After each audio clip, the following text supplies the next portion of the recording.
And the next sacred cow is get a job, or go to school and get a job. Now, the problem with getting a job is, who do you think pays the most taxes? The owner of the business or the worker?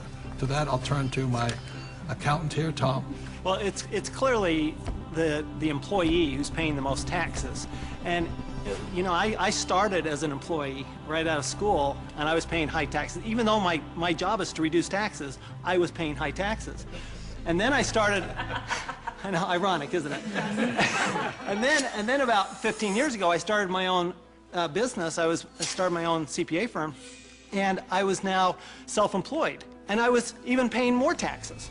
So it wasn't until I started acting like a bigger business and was really a significant sized business that I started paying less taxes. And it's because it's the business owners, and it's the entrepreneurs, and it's the investors, the active investors, that really pay the least amount of taxes. Time out. During this program, you'll hear a lot about ESB&I, also known as the cash flow quadrant. E stands for employee. Employees have a job. S stands for self-employed small business or specialist, like a doctor or lawyer. These people own a job. B stands for big business, 500 employees or more, and these people have other people working for them. And I stands for an investor, and investors have their money work for them. Now, my poor dad always said to me, go to school and get a job, and he wanted to become an employee or a specialist like a doctor or a lawyer. My rich dad said, if you want to be rich, you have to be on the business owner or the I side. And that's the difference between my rich dad and my poor dad. If you look at the cash flow quadrant, you have the E, S, B, and I. The people that go to school are on the E and the S side. The S stands for specialists like a doctor or a lawyer, and E's are employees. But doctors and lawyers pay the highest taxes, right? Oh, by far. It's those people that are self-employed, because not only are they paying the highest income taxes, they also get the privilege of paying Social Security taxes and Medicare taxes on everything they earn. So they're paying extra taxes just to be in that S quadrant. Right, so when you go to school, again, there's academic and professional. You go to school, and my mother wanted me to be a doctor. If I had followed in that footsteps, I'd be paying the highest tax possible. And they make a lot of money, but they pay the highest percentage in taxes. So that's why this relates back to go to school. That's right, and they actually have the fewest options of reducing their taxes. The tax laws are really geared towards those people who are creating jobs. You know, and those are the entrepreneurs, those people who are creating housing and, you know, building real estate, because the government understands that's what we need. You know, we want the private sector to do that, and so we're rewarded for doing what the government wants us to do. And that's really all the tax law is. It's a system of rewards for people doing what the government wants you to do.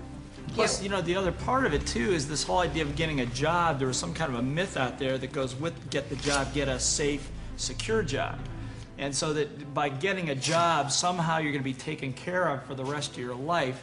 And all you got to do is pick up any paper to see how many tens of thousands of people are losing their jobs. There are no safe, secure jobs. And now we're competing with India and Asia for jobs that were sacred to America at one point in time. So this whole idea of having a job that was secure is probably the most insecure thing you could be doing right now. The idea of a secure job is an industrial age idea. Exactly. The only option is put into your head is go get a job. And I wasn't around. Brainwashing. Yeah, I wasn't around entrepreneurs. I wasn't around business owners growing up. I was around employees. When I first started my company 15 years ago, I went back to my class reunion, which is always an interesting thing. And I remember saying to them, yeah, you know, I started a company about 5 years ago, and they looked at me like, oh, and some of them even said it. They go, you're so brave. And I'm thinking, you know, I've had this company for 5 years now. That is the longest I had ever worked anywhere. See, without financial education, you have to get a job. What's tragic today is so many people losing their jobs. They go back to school to get another job, but they're now competing with their kids. You know, that's insanity. So we're not saying jobs are bad. We're just saying as entrepreneurs, our job is to create jobs. The government doesn't really create jobs. They need more entrepreneurs. I didn't even know there was another option growing up. I didn't know there was another option. I didn't know. I thought all you could do was get a job. So again, it's not right or wrong to be an employee, but I'd like to know what my options are. Right, because when you were in school, did they say go to school, get your diploma so you can become an entrepreneur? No. I mean, you'll never hear that in the school system. No, they said work your way up the ladder, get the bigger Get a better paycheck, job. get a better Go to college job, to get a higher better pay. job. But you're right, job is the only option that you'll hear in school as a rule. And job stands for just over broke, you know? To me, the real issue with the job is it's the highest risk profession you can have, because you only have one client. Now, when I started my business 15 years ago, it was after being fired from a job. And what I recognized was that, I had no control over my life because I had one client. That was my employer. Whereas now I have hundreds and thousands of clients. One client fires me, it's not the end of the world. Now my risk has gone down considerably, almost to nothing. Where when you have a job, I mean, it's just a high-risk play. Plus, the other thing is you're in complete control. That's the piece that I like. I like being able to, if I lose a client or You're an entrepreneur because nobody would hire you. I'm unemployable, there's no question.